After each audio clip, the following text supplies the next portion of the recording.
माझे वसुंधरा अभियान 5.0 अंतर्गत आजच्या थीमनुसार जैववैद्यकीय ई कचरा संकलन. जैववैद्यकीय ई कचरा संकलन म्हणजेच मानव किंवा प्राण्यांच्या निदान आरोग्य सेवा आणि लसीकरण या सुविधा पुरवत असताना निर्माण होणारा कचरा यामध्ये येतो. जैववैद्यकीय ई कचरा संकलनाचं व्यवस्थापन आणि हाताळणी होणे महत्त्वाचं आहे, कारण याचा मुख्य उद्देशच हा आहे की त्यापासून होणारा संसर्ग प्रतिबंध करण्यासाठी व त्यापासून होणाऱ्या पर्यावरणाची हानी रोखण्यासाठी आपण जैववैद्यकीय कचऱ्याचं योग्य पद्धतीने संकलन, हाताळणी व त्याची विल्हेवाट लावणं गरजेचं आहे.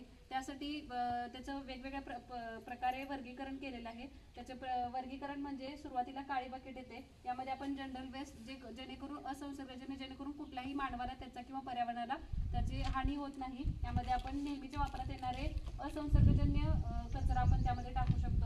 2 नंबर निळी बकेट आहे. निळ्या बकेटमध्ये दूषित झालेल्या काचा, औषधाच्या खोकी, जे काही काचेचे वस्तू येतात त्यामध्ये आपण निळ्या बकेटमध्ये त्याचा विल्हेवाट करतो.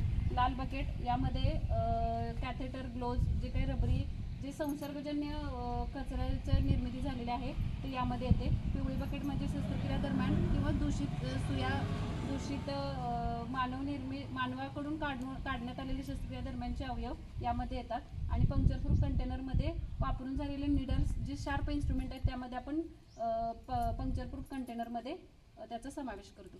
धन्यवाद.